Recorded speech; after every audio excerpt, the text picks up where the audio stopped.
Good morning students. हम पढ़ रहे थे आपकी हिंदी की पुस्तक वितान का फर्स्ट चैप्टर सिल्वर वेडिंग। इसमें हमने यशोधर बाबू जी के बारे में हम पढ़ रहे थे कि उनके बच्चे चाहे गैर जिम्मेदार थे, उसके बावजूद भी काफ़ी उनकी बातें थी जो यशोधर बाबू जी को मतलब कि प्रॉपर नहीं लगती थी, मतलब समहाउ इनप्रॉपर वो बोलते थे। तो इसमें वो वही बता रहे थे कि चाहे उनके बच्चे गैर जिम्मेदार थे, लेकिन कभी कभी उन्हें लगता था कि शायद वो मतलब ऐसे होकर भी उनकी जीवन को देखकर यशोधर बाबू खुश होते थे। तो आगे इसमें यशोधर बाबू जी कहते हैं कि यशोधर बाबू कभी कभी मन ही मन स्वीकार करते हैं कि दुनियादारी में बीवी बच्चे उनके अधिक सुलझे हुए हो सकते हैं, लेकिन 2 के 4 करने वाली दुनिया ही उन्हें कहाँ मंजूर है जो उसकी रीत मंजूर करे। मतलब ये इसमें बता रहे हैं कि हो सकता है कि खुद से ज्यादा जो बीवी है या बच्चे हैं वो अधिक सुलझे हुए हो। फिर आगे कहते हैं कि दुनियादारी के हिसाब से बच्चों का यह कहना सही हो सकता है कि बब्बा ने डीडीए फ्लैट के लिए पैसा ना भर के भयंकर भूल की है, किंतु समहाउ यशोधर बाबू को किशन दा की यह उक्ति अब भी जचती है। मूर्ख लोग मकान बनाते हैं, सियाने उनमें रहते हैं। जब तक सरकारी नौकरी तब तक सरकारी क्वार्टर, रिटायर होने पर गांव का पुश्तैनी घर बस। मतलब जब इसमें वहां पर एक फ्लैट उन्हें मिल रहा था, लेकिन यशोधर बाबूजी ने उसे समहाउ कहकर उस फ्लैट को नहीं खरीदा। अब मतलब कभी उन्हें लगता है कि जब तक सरकारी नौकरी है तब तक ही सरकारी क्वार्टर मिलेगा। उसके बाद जो उनकी सोच है वो किशन दा की तरह है कि उसके बाद गांव में जो उनका पूर्वजों का जो भी घर बसा हुआ है, लेकिन जो उनके बच्चे थे उन्हें ये बात सही नहीं लगती थी, क्योंकि उन्हें लगता था कि अगर ये घर हमारे पास क्वार्टर ना रहा तो इसलिए वो चाहते थे कि यशोधर बाबू 1-2 फ्लैट लेकर रख लें। गांव का पुश्तैनी घर टूट फूट चुका है और उस पर इतने लोगों का हक है कि वहां जाकर बसना, मरम्मत की जिम्मेदारी ओढ़ना और बेकार के झगड़े मोल लेना होगा। इस बात को यशोधर जी अच्छी तरह समझते हैं। यशोधर बाबू जी को पता है कि जो गांव में जो भी पूर्वजों का घर है उस पर कईयों का हक है, मतलब उसके जो भाई वगैरह हैं उन सबका हक है। और फिर वो इतना पुराना हो चुका है, फिर मरम्मत का जो भी खर्चा, दूसरों से झगड़े मोल लेना, उन्हें ये सारी बातें अच्छी तरह से पता है। बच्चे बहस में जब यह तर्क दोहराते हैं तब उनसे कोई जवाब देते नहीं बनता। उन्होंने हमेशा यही कल्पना की थी और आज भी करते हैं कि उनका कोई लड़का रिटायर होने से पहले सरकारी नौकरी में आ जाएगा और क्वार्टर उनके परिवार के पास बना रह सकेगा। मतलब कि यशोधर बाबू जी को लगता है कि जब वो रिटायर होंगे उससे पहले ही उनका कोई लड़का सरकारी नौकरी में लग जाएगा, जिससे वो क्वार्टर उन्हें फिर से मिल जाएगा। अब भी पत्नी द्वारा भविष्य का प्रश्न उठाए जाने पर यशोधर बाबू इस संभावना को रेखांकित कर देते हैं। मतलब जब भी उनके बच्चे या पत्नी ये प्रश्न करते हैं कि आपके रिटायर होने के बाद हमारे पास कोई भी फ्लैट नहीं होगा और ये क्वार्टर भी हमारे पास नहीं रहेगा, तब क्या करेंगे, तो जो यशोधर बाबू थे वो इसी बात को दोहराते थे। जब पत्नी कहती है अगर ऐसा नहीं हुआ तो आदमी को तो हर तरह से सोचना चाहिए, तब यशोधर बाबू टिप्पणी करते हैं कि सब तरह से सोचने वाले हमारी बिरादरी में नहीं होते, उसमें तो एक की तरह से सोचने वाले होते हैं, कहते हैं और कहकर लगभग नकली सी हंसी हंसते हैं। जितना ही इस लोक की जिंदगी यशोधर बाबू को यह नकली हंसी हंसने के लिए बाध्य कर रही है, बाध्य मतलब मजबूर, उतना ही वह परलोक के बारे में उत्साही होने का यत्न कर रहे हैं। मतलब ये तो उनकी जो संसार में जो भी उनका जीवन, जो भी उनकी जिंदगी गृहस्थी थी, उतना ही वह परलोक के बारे में भी उनमें उत्साह है। तो उन्होंने बिड़ला मंदिर की ओर तेज कदम बढ़ाए, लक्ष्मी नारायण के आगे हाथ जोड़े, असीक का फूल चुटिया में खोसा और पीछे से उस प्रांगण में जा पहुंचे जहां एक महात्मा जी गीता पर प्रवचन कर रहे थे। तो ये वो सारी बातें थी जो वो अपने उन जहाँ पर किशन दा का क्वार्टर बना हुआ था, जब वो तोड़ा जा रहा था, नई नई बिल्डिंग्स बन रही थी, वहाँ खड़े ये सब बातें सोच रहे थे। फिर धीरे धीरे वो बिड़ला मंदिर पहुंचे, वहाँ जो भी महात्मा का प्रवचन चल रहा था वहाँ पर वे गए। अफसोस आज प्रवचन सुनने में यशोधर जी का मन खास लगा नहीं। सच तो यह है कि वह भीतर से बहुत ज्यादा धार्मिक अथवा कर्मकांडी है नहीं। हाँ, इस संबंध में अपने मर्यादा पुरुष किशन दा द्वारा स्थापित मानक हमेशा उनके सामने रहे हैं। जैसे जैसे उम्र ढल रही है वैसे वैसे वह भी किशनदा की तरह रोज मंदिर जाने, संध्या पूजा करने और गीता प्रेस गोरखपुर की किताबें पढ़ने का यत्न करने लगे हैं। मतलब ये था कि चाहे उनका मन ज़्यादा धार्मिक नहीं था, लेकिन वो केवल किशनदा की परंपराओं का पालन करने के लिए ये सारे कार्य करते थे। अगर कभी उनका मन यह शिकायत करता कि इस सब में लग नहीं पा रहा हूँ, तब उससे कहते कि भाई लगना चाहिए। मतलब उनका मन इन सारे कामों में जब नहीं लगता था तो भी वे अपने मन को समझाते थे कि इन कामों में मन लगना चाहिए। अब तो माया मोह के साथ साथ भगवत भजन को भी कुछ स्थान देना होगा कि नहीं। नई पीढ़ी को देकर राजपाट तुम लग जाओ बाट वन प्रदेश की। जो करते हैं जैसा करते हैं करें, हमें तो अब इस वर्ल्ड की नहीं, उसकी इस लाइफ की नहीं, उसकी चिंता करनी है। मतलब इसमें वो कहते हैं कि अब सारा कुछ नई पीढ़ी उनको सब दे दो और तुम्हारा काम है पाठ पूजा करना। मतलब ये अपने मन को समझाते हैं कि वैसे अगर बच्चे सलाह मांगे, अनुभव का आदर करें तो अच्छा लगता है, अब नहीं मांगते तो न मांगे। यशोधर बाबू ने फिर अपने को झिड़का कि यह भी क्या हुआ है कि मन को समझाने में फिर भटक गए। गीता महिमा सुनो। अब वो जो बिरला मंदिर में जो भी वहाँ गीता के प्रवचन चल रहे थे उसमें उनका मन नहीं लग रहा था। वे मन ही मन ये सारी बातें अपने आप से ही कर रहे थे। फिर वे अपने मन को समझाते हैं कि कहाँ भटक गए, जो गीता महिमा है वो सुनो। सुनने लगे, मगर व्याख्या में जनार्दन शब्द जो सुनाई पड़ा तो उन्हें अपने जीजा जनार्दन जोशी की याद हो आई।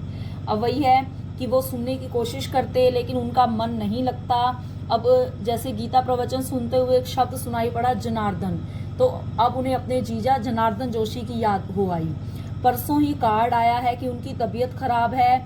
यशोधर बाबू सोचने लगे कि जीजा जी का हाल पूछने अहमदाबाद जाना ही होगा। ऐसा सोचते ही उन्हें यह भी ख्याल आया कि यह प्रस्ताव उनकी पत्नी और बच्चों को पसंद नहीं आएगा। सारा संयुक्त परिवार बिखर गया है।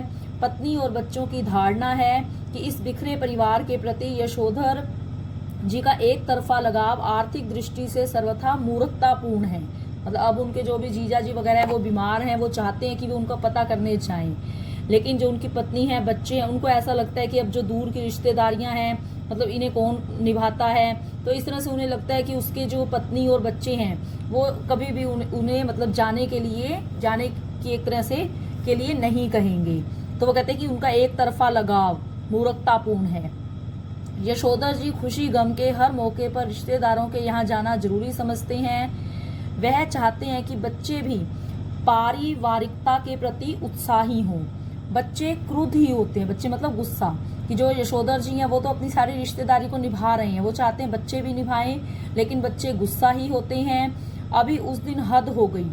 कमाऊ बेटे ने यह कह दिया कि आपको बुआ को भेजने के लिए पैसे मैं तो नहीं दूंगा। यशोधर बाबू को कहना पड़ा कि अभी तुम्हारे बब्बा की इतनी साख है कि 100 रुपये उधार ले सकें। कि जब उनके कमाऊ बेटे ने पैसे देने से भी मना कर दिया तो यशोधर बाबू ने भी कह दिया कि अभी उनके मतलब बब्बा मतलब पिता, कि अभी उनके पिता की इतनी इज्जत है कि वो किसी से 100 रुपये उधार भी ले सकती हैं। यशोधर जी का नारा, हमारा तो सैप ही ऐसा देखा ठहरा। सैप कहा गया साहब को। हमें तो यही परंपरा विरासत में मिली है। इस नारे से उनकी पत्नी बहुत चिढ़ती है। पत्नी का कहना है और सही कहना है कि यशोधर जी का स्वयं का देखा हुआ कुछ नहीं। माँ के मर जाने के बाद छोटी सी उम्र में वह गांव छोड़कर अपनी विधवा बुआ के पास अल्मोड़ा आ गए थे। बुआ का कोई ऐसा लंबा चौड़ा परिवार तो था नहीं जहाँ की यशोधर जी कुछ देखते और परंपरा के रंग में रंगते। अब उनकी पत्नी ये कहा करती थी कि यशोधर बाबू जी को मतलब ज़्यादा घर परिवार में वो कभी रहे नहीं, तो इसलिए उनकी पत्नी बात बात पर उनसे चिढ़ती भी थी। तो वे इसमें बता रहे हैं कि वो मैट्रिक पास करते ही वे दिल्ली आ गए और यहाँ रहे कुंवारे कृष्णानंद जी के साथ। कुंवारे की गृहस्थी में देखने को होता क्या है, गृहस्थी मतलब घर परिवार, मतलब कि यशोधर जी को पहले भी घर परिवार की कोई भी जानकारी नहीं हुई। बाद में जब वो मैट्रिक के बाद दिल्ली आए, वहाँ भी जो कृष्णानंद मतलब कृष्णदास जी थे वो भी कुंवारे थे, तो उनसे भी कोई घर परिवार कैसे संभाला जाता है इस बात की सीख नहीं मिली। पत्नी आग्रह पूर्वक कहती है कि कुछ नहीं, तुम अपने उन किशनदा के मुंह से सुनी सुनाई बातों को अपनी आंखों देखी यादें बना डालते हो। किशनदा को जो भी मालूम था वह उनका पुराने गवई लोगों से सीखा हुआ ठहरा। गवई मतलब गांव के। दिल्ली आकर उन्होंने घर परिवार तो बसाया नहीं जो जान पाते कि कौन से रिवाज निभ सकते हैं और कौन से नहीं। पत्नी का कहना है कि किशनदा तो थे ही जन्म बूढ़े, तुम्हें क्या सुर लगा जो उनका बुढ़ापा खुद ओढ़ने लगे हो। तुम शुरू में तो ऐसे नहीं थे, शादी के बाद मैंने तुम्हें देख जो क्या नहीं रखा है। हफ्ते में 2-2 सिनेमा देखते थे, गजल गाते थे। गजल हुई और सहगल के गाने। तो उनकी पत्नी उन पर व्यंग कसती है कि पहले तो आप ऐसे नहीं थे, कि आप पहले तो मतलब जो आपके लिए वो सम हाउ जो इम्प्रॉपर कहा करते हैं वो कुछ भी ऐसा नहीं था, लेकिन अब बात जो है आपको सारी वो अनुचित लगती हैं। यशोधर बाबू स्वीकार करते हैं कि उनमें कुछ परिवर्तन हुआ है, लेकिन वह समझते हैं कि उम्र के साथ साथ बुजुर्गियत आना ठीक ही है। पत्नी से वह कहते हैं कि जिस तरह तुमने बुढ़िया काल यह बगैर बाह का ब्लाउज पहनना, यह रसोई में से बाहर दाल भात खा लेना, यह ऊंची हील वाली सैंडल पहनना और ऐसे ही 50 काम अपनी बेटी की सलाह पर शुरू कर दिए हैं, मुझे तो वे सम हाउ इम्प्रॉपर ही मालूम होते हैं। मतलब ये सारी बातें जो थी यशोधर जी को अच्छी नहीं लगती थी, गलत लगती थी। एनीवे, मैं तुम्हें ऐसा करने से रोक नहीं रहा। देयरफॉर तुम लोगों को भी मेरे जीने के ढंग पर कोई एतराज होना नहीं चाहिए। तो वो अपनी पत्नी को समझाते हैं कि तुम जैसा भी जीवन जीती हो, आजकल के मॉडर्न टाइप का, तुम्हारी बेटी की सलाह पर तुम जैसे मर्जी कपड़े पहनो, जो मर्जी करो, कि मुझे चाहे वो गलत लगता है लेकिन मैं तुम्हें रोक नहीं सकता। इसलिए जो मेरे जीवन का जो भी ढंग है कि तुम्हें भी उस पर ऐतराज नहीं होना चाहिए। यशोधर बाबू को धार्मिक प्रवचन सुनते हुए भी अपना पारिवारिक चिंतन में ध्यान डूबा रहना अच्छा नहीं लगा। यशोधर बाबू जी थे, वहाँ गीता के जो प्रवचन चल रहे थे वो सुन रहे थे, लेकिन बीच बीच में उनका ध्यान भटक जाता था। परिवार की जो भी बातें थी उन्हें वो याद आने लगती थी। सुबह शाम संध्या करने के बाद जब वह थोड़ा ध्यान लगाने की कोशिश करते हैं तब भी मन किसी परम सत्ता में नहीं, इसी परिवार में लीन होता है। मतलब वो बार बार अपने मन को समझाते, बार बार कोशिश करते कि वो ध्यान उन प्रवचनों में लगाएं, लेकिन फिर से जो ध्यान था वो परम सत्ता परमात्मा में लगने की बजाय परिवार में लगता। यशोधर जी चाहते हैं कि ध्यान लगाने की सही विधि सीखें, तथा साथ ही वह अपने से भी कहते हैं कि परहैप्स ऐसी चीज के लिए रिटायर होने के बाद का समय ही प्रॉपर ठहरा। कभी कभी तो वो सोचते हैं कि ध्यान कैसे लगाया जाता है, इस बात की वो मतलब प्रैक्टिस करें, लेकिन फिर सोचते हैं कि अभी रिटायर होने के बाद का समय ही इसके लिए सही है। वानप्रस्थ के लिए प्रेस्क्राइब्ड ठहरी ये चीजें। वानप्रस्थ क्या होता है? मतलब संसार की मोह माया को त्याग देना, एक तरह से वन में चले जाना या संसारी गृहस्थी को त्याग कर भगवान की भक्ति करना। तो वानप्रस्थ के लिए यशोधर बाबू का अपने पुश्तैनी गांव जाने का इरादा है, रिटायर होकर four from the madding crowd समझें। मतलब कि इसमें वो यही कहते हैं कि बाकी तो सारी जगह पर शोर वगैरह रहता है, लेकिन जो उनका पूर्वजों का जो भी पुश्तैनी गांव है वहाँ पर वो शांत वातावरण में रिटायर होकर जाना चाहते हैं और वहीं पर वो जाकर परमात्मा की भक्ति या वो परमात्मा में ध्यान लगाना चाहते हैं। इस तरह की तमाम बातें यशोधर बाबू पैदाइशी बुजुर्गवार किशनदा के शब्दों में और उनके ही लहजे में कहा करते हैं, और कहकर उनकी तरह ही वह झेपी सी लगभग नकली सी हंसी हंस देते हैं। जब तक किशनदा दिल्ली में रहे, यशोधर बाबू नित्य नियम से हर दूसरी शाम उनके दरबार में हाजिरी लगाने पहुंचते रहे। मतलब ये जो भी बातें यशोधर बाबू सोच रहे थे वो किशनदा की परंपराओं के अनुसार थी। स्वयं किशनदा हर सुबह सैर से लौटते हुए अपने इस मानस पुत्र के क्वार्टर में झांकना और हेल्दी वेल्दी एंड वाइज बन रहा है ना भाऊ, ऐसा कहना कभी नहीं भूलते। मतलब जो किशनदा थे वो यशोधर जी को भाऊ कहते थे, इसलिए मतलब वो भी सुबह जब भी सैर से लौटते तो इनके जो मानस पुत्र, मतलब इसमें यशोधर जी के बारे में कहा गया है कि वो भी उनके क्वार्टर में आते और उनसे जो भी बातचीत किया करते, तो वो ऐसा कभी भी कहना नहीं भूलते थे कि हेल्दी वेल्दी एंड वाइज। जब यशोधर बाबू दिल्ली आए थे तब उनकी सुबह थोड़ी देर से उठने की आदत थी। किशनदा ने उन्हें रोज सुबह झकझोर कर उठाना और साथ सैर में ले जाना शुरू किया और यह मंत्र दिया कि early to bed and early to rise makes a man healthy and wise. जब यशोधर बाबू अलग क्वार्टर में रहने लगे और अपनी गृहस्थी में डूब गए तब भी किशनदा ने यह देखते रहना जरूरी समझा कि भाऊ यानी बच्चा सवेरे जल्दी उठता है कि नहीं। यशोधर बाबू को यह अच्छा लगता था कि कोई उन्हें भाऊ कहता है। हर सवेरे वह किशन से अनुरोध करते कि चाय पीकर जाएं। किशन कभी कभी इस अनुरोध की रक्षा कर देते। यशोधर बाबू ने किशन को घर और दफ्तर में विभिन्न रूपों में देखा है, लेकिन किशन की जो छवि उनके मन में बसी हुई है वह सुबह की सैर को निकले किशन की ही है। मतलब कि चाहे वो घर में दफ्तर में किशन से मिलते, लेकिन उन्हें हर बार किशन का अलग ही रूप मिलता, घर में अलग, दफ्तर में अलग। लेकिन उनके मन में जो उनकी छवि बसी थी उनकी मृत्यु के बाद, मतलब जब भी वे उन्हें याद करते थे तो वो सुबह की सैर पर निकले किशन की थी। कुर्ते पजामे के ऊपर ऊनी गाउन पहने, सिर पर गोल विलायती टोपी और पाँव में देशी खड़ाओं धारण किए हुए, हाथ में मतलब कुत्तों को भगाने के लिए एक छड़ी लिए हुए।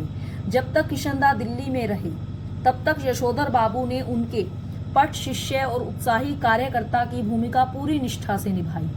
किशन के चले जाने के बाद उन्होंने ही उनकी कई परंपराओं को जीवित रखने की कोशिश की और इस कोशिश में पत्नी और बच्चों को नाराज किया। मतलब जब किशन दिल्ली में थे तब भी वे उनकी बातों को पूरा मानते थे, उनके शिष्य अच्छे शिष्य बनकर रहे। उनके जब वे अपने पुश्तैनी घर में चले गए, वहाँ से रिटायर होने के बाद जो किशन थे वो अपने पुश्तैनी घर में चले गए थे, उसके बाद भी उन्होंने किशन की कई परंपराओं को जीवित रखने की कोशिश की थी। मतलब चाहे इसके लिए उसके जो घर परिवार के जो लोग थे वो उनसे नाराज भी हो जाया करते थे।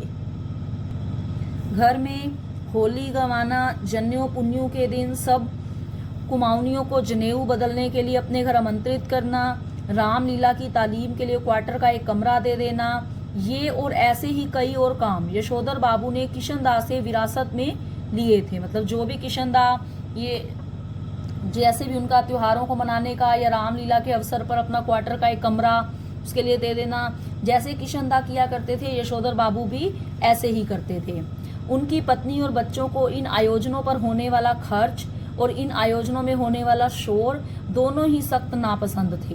बदतर यही है कि इन आयोजनों के लिए समाज में भी कोई खास उत्साह रह नहीं गया है। यशोधर जी चाहते हैं कि उन्हें समाज का सम्मानित बुजुर्ग माना जाए, लेकिन जब समाज ही न हो तो यह पद उन्हें क्यों कर मिले। मतलब यशोधर बाबू जी जो भी सामाजिक कार्य होते थे ये किया करते थे किशन की परंपराओं के अनुसार, तो एक सम्मानित बुजुर्ग थे, लेकिन समाज में जो लोग थे वो ही अब ऐसे नहीं रह गए थे, तो ये पद उन्हें कैसे दें। यशोधर जी कहते हैं कि बच्चे मेरा आदर करें और उसी तरह हर बात में मुझसे सलाह लें जिस तरह मैं किशन से लिया करता था। यशोधर बाबू डेमोक्रेट बाबू हैं और हरगिज यह दुराग्रह नहीं करना चाहते कि बच्चे उनके कहे को पत्थर की लकीर समझें। पत्थर की लकीर मतलब जो उन्होंने कह दिया वही माने। लेकिन यह भी क्या हुआ कि पूछा ना ताछा, जिसके मन में जैसा आया करता रहा। मतलब चाहे उन्हें पता था कि उनके बच्चे उनका कहा नहीं मानते, लेकिन वो ये भी नहीं चाहते थे कि वो उनकी सलाह को पूरी तरह माने, लेकिन ऐसा भी ना हो कि उनके बच्चे उनसे कुछ पूछे ही ना, जिसके मन में जैसा आया था वो वैसा करता था। ग्रांटेड तुम्हारी नॉलेज ज़्यादा होगी, लेकिन एक्सपीरियंस का कोई सब्स्टिट्यूट ठहरा नहीं बेटा। मानो ना मानो झूठे मुंह से सही एक बार पूछ तो लिया करो। तो वो अपने बेटे को कभी कभी कहते थे कि चाहे तुम्हारी नॉलेज मुझसे ज़्यादा होगी लेकिन एक्सपीरियंस मेरा ज़्यादा है, कि चलो झूठे मुंह से ही सही अगर कोई नया कार्य करते हो तो कम से कम एक बार पूछ तो लिया करो। ऐसा कहते हैं यशोधर बाबू और बच्चे यही उत्तर देते हैं कि बब्बा आप तो हद करते हैं, जो बात आप जानते ही नहीं आपसे क्यों पूछे। प्रवचन सुनने के बाद यशोधर बाबू सब्जी मंडी गए। अब ये सारी बातें उनके मन में प्रवचन सुनते हुए जो आ रही थी, उसके बाद वे सब्जी मंडी गए।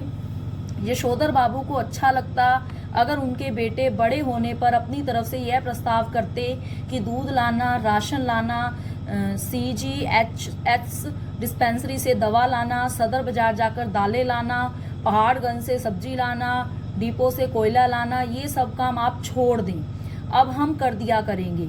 एक आध बार बेटों से खुद उन्होंने ही कहा, तब वे एक दूसरे से कहने लगे कि तू किया कर, तू क्यों नहीं करता। मतलब कभी बेटों ने उनसे ये नहीं कहा कि वे ये काम सब ना करें, कि वे कर देंगे। अगर कभी बात हो भी जाए तो वो एक दूसरे को ही कहते कि तुम करो। इतना कोहराम मचा, कोहराम मतलब शोर, कि लड़कों ने एक दूसरे को इतना ज़्यादा बुरा भला कहा कि यशोधर बाबू ने इस विषय को उठाना भी बंद कर दिया। अब ये जो सारे कार्य है, जो भी राशन सब्जी जो भी लाना, दूध वगैरह लाना, ये सारे काम यशोधर बाबू करते थे। वो अपने बच्चों से कहते तो उनमें आपस में ही झगड़ा होने लगता था। इसलिए वे अब इस विषय को उठाते ही नहीं थे और खुद कर देते थे। जब से बेटा विज्ञापन कंपनी में बड़ी नौकरी पर गया है तब से बच्चों का इस प्रसंग में एक ही वक्तव्य है, बब्बा हमारी समझ में नहीं आता कि इन कामों के लिए आप एक नौकर क्यों नहीं रख लेते। ईजा को भी आराम हो जाएगा। कमाऊ बेटा नमक छिड़कते हुए यह भी कहता है कि नौकर की तनख्वाह मैं दे दूंगा। मतलब कि जो कमाऊ बेटा है जिसकी अच्छी आमदनी हो रही है वो यही कहता था कि आप इन कामों के लिए नौकर रख लें, पर वो कभी ये नहीं कहता था कि ये सारे काम मैं कर दूंगा। यशोधर बाबू को यही समहाउ इम्प्रॉपर मालूम होता है कि उनका बेटा अपना वेतन उनके हाथ में नहीं रखे।